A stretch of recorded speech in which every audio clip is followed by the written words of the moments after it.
कई बार ऐसा होता है कि चार्ट पर कोई स्ट्रॉन्ग रिएक्शन जोन बना हुआ होता है, जैसे सपोर्ट रेजिस्टेंस, ऑर्डर ब्लॉक या सप्लाई डिमांड जोन। मान लीजिए यहां पर एक मेजर डिमांड जोन बना हुआ है, क्योंकि प्राइस यहां से स्ट्रॉन्ग मूव के साथ ऊपर गया था। इसका मतलब है कि इस डिमांड जोन पर काफी सारे बायर्स एक्टिव थे। अब अगर प्राइस किसी पॉइंट से रिवर्स होकर दोबारा नीचे इस डिमांड जोन पर आता है और इसे टैप करके सिर्फ एक छोटा सा बुलिश रिवर्सल सिग्नल जैसे पिन बार कैंडल बना देता है, तो कई लोग तुरंत यहां से बाइंग ट्रेड में एंटर कर लेते हैं, क्योंकि उन्हें लगता है कि डिमांड जोन पर पिन बार कैंडल बनी है, इसलिए अब प्राइस ऊपर जाएगा। लेकिन जैसे ही आप यहां बाइंग करते हैं, प्राइस ऊपर जाने की बजाय नीचे चला जाता है और आपको ट्रैप कर देता है। इसका मेन रीजन यह होता है कि आपने बिना किसी स्ट्रॉन्ग रिवर्सल कॉन्फर्मेशन के ही बाइंग ट्रेड ले लिया। अगर कोई रिएक्शन जोन काफी बड़ा बना हुआ है, तो जब प्राइस उस रिएक्शन जोन पर आए तब वहां स्ट्रॉन्ग रिवर्सल सिग्नल भी मिलना चाहिए, जिससे यह क्लियरली कंफर्म हो सके कि बायर्स वास्तव में एक्टिव हो चुके हैं। लेकिन अगर किसी बड़े रिएक्शन जोन पर सिर्फ इस तरह का छोटा सा रिवर्सल सिग्नल मिलता है, तो इसका मतलब होता है कि अभी बायर्स पूरी तरह एक्टिव नहीं हुए हैं। ऐसी सिचुएशन में हमें ट्रेड नहीं लेना चाहिए। याद रखिए, जितना बड़ा रिएक्शन जोन होगा उतना ही स्ट्रॉन्ग रिवर्सल सिग्नल भी मिलना चाहिए। जैसे अगर डिमांड जोन काफी बड़ा है और प्राइस वहां पहुंचता है, तो हमें कैंडल में इस तरह का स्ट्रॉन्ग रिजेक्शन देखने को मिलना चाहिए, क्योंकि बड़े रिएक्शन जोन पर बड़ा रिजेक्शन यह बताता है कि अब बायर्स मजबूती से एक्टिव हो चुके हैं और प्राइस के ऊपर जाने की प्रोबेबिलिटी काफी बढ़ गई है। ऐसे केस में हम यहां से बाइंग ट्रेड में एंटर कर सकते हैं, क्योंकि इस समय प्राइस के बुलिश मूव करने की प्रोबेबिलिटी काफी हाई होती है।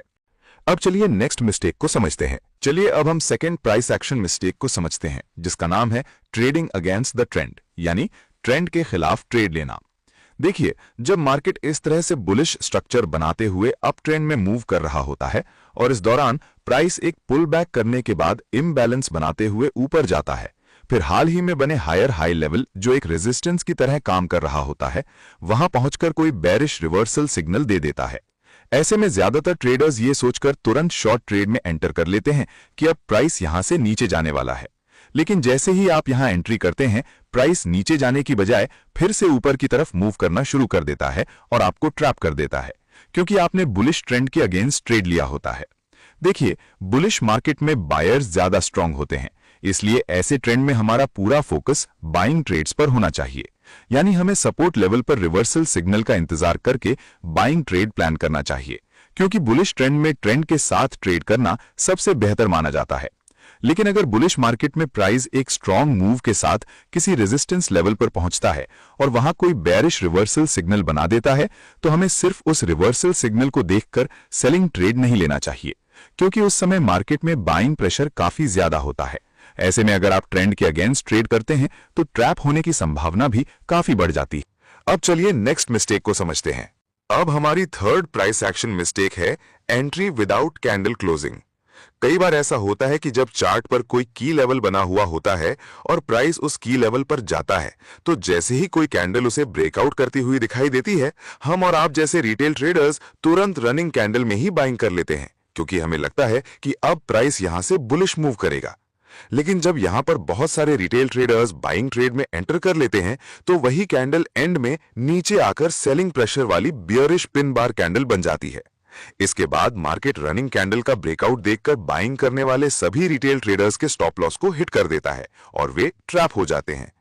इसलिए आपको हमेशा याद रखना चाहिए कि चाहे आप ब्रेकआउट ट्रेड करते हो या पुल बैक को ट्रेड करते हो, जब तक कैंडल का क्लोज न हो जाए तब तक हमें ट्रेड की एंट्री प्लान नहीं करनी चाहिए, क्योंकि कैंडल का क्लोज ही हमें बताता है कि उस समय मार्केट में बायर्स ज्यादा स्ट्रांग हैं या सेलर्स।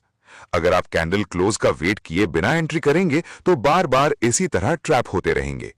अब चलिए नेक्स्ट मिस्टेक को समझते हैं। अब हमारी फोर्थ प्राइस एक्शन मिस्टेक है entry after a strong move.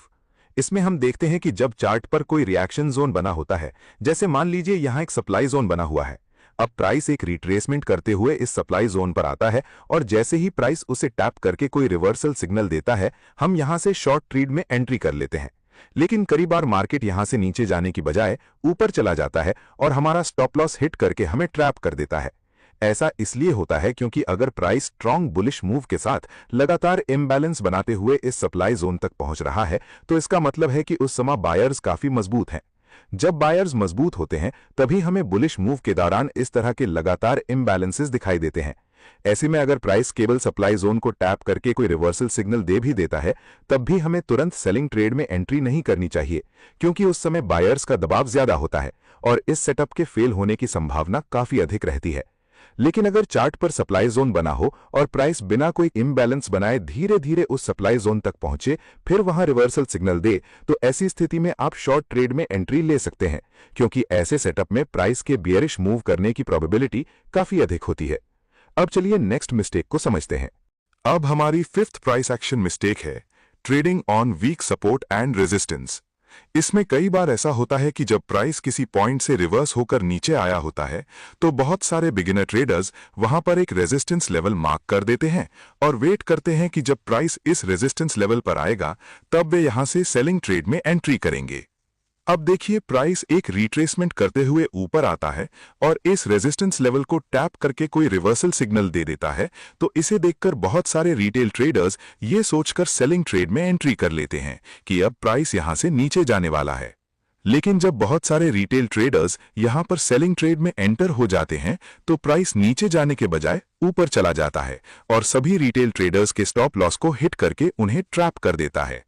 यहां पर रिटेल ट्रेडर्स के ट्रैप होने का मुख्य कारण यह होता है कि उन्होंने एक वीक रेजिस्टेंस लेवल पर सेलिंग ट्रेड में एंट्री की होती है। देखिए एक स्ट्रॉन्ग रेजिस्टेंस लेवल उसे माना जाता है जहां से प्राइस फेयर वैल्यू गैप्स बनाते हुए स्ट्रॉन्ग मूव के साथ नीचे आया हो। लेकिन यहां पर जो रेजिस्टेंस लेवल बना हुआ है वहां से प्राइस तो नीचे आया है लेकिन इस मूव में कोई भी फेयर वैल्यू गैप नहीं बना है, इसलिए इसे हम वीक रेजिस्टेंस लेवल मानते हैं। जब भी चार्ट पर इस तरह का कोई वीक रेजिस्टेंस लेवल बने तो ऐसे रेजिस्टेंस लेवल से ट्रेड करने से बचना चाहिए, क्योंकि ऐसे रेजिस्टेंस लेवल के फेल होने की संभावना काफी अधिक होती है। लेकिन अगर चार्ट पर कहीं ऐसा रेजिस्टेंस लेवल बना हो जहां से प्राइस फेयर वैल्यू गैप्स बनाते हुए स्ट्रॉन्ग मूव के साथ नीचे आया हो तो उसे हम स्ट्रॉन्ग रेजिस्टेंस लेवल मानते हैं, क्योंकि वहां पर बहुत सारे सेलर्स सक्रिय होते हैं। ऐसे स्ट्रॉन्ग रेजिस्टेंस लेवल पर अगर प्राइस एक रिट्रेसमेंट करते हुए आए और उसे टैप करके कोई रिवर्सल सिग्नल दे तो हम वहां से सेलिंग ट्रेड में एंट्री कर सकते हैं, क्योंकि ऐसे सेटअप में प्राइस के वहां से बियरिश मूव करने की प्रोबेबिलिटी काफी अधिक होती है। तो मुझे उम्मीद है कि आपको प्राइस एक्शन की ये 5 मिस्टेक्स और इसका सोल्यूशन अच्छे से समझ आ गया होगा। अगर आपने अभी तक वीडियो को लाइक और चैनल को सब्सक्राइब नहीं किया है तो वीडियो को एक लाइक करके चैनल को भी सब्सक्राइब जरूर कर लीजिए।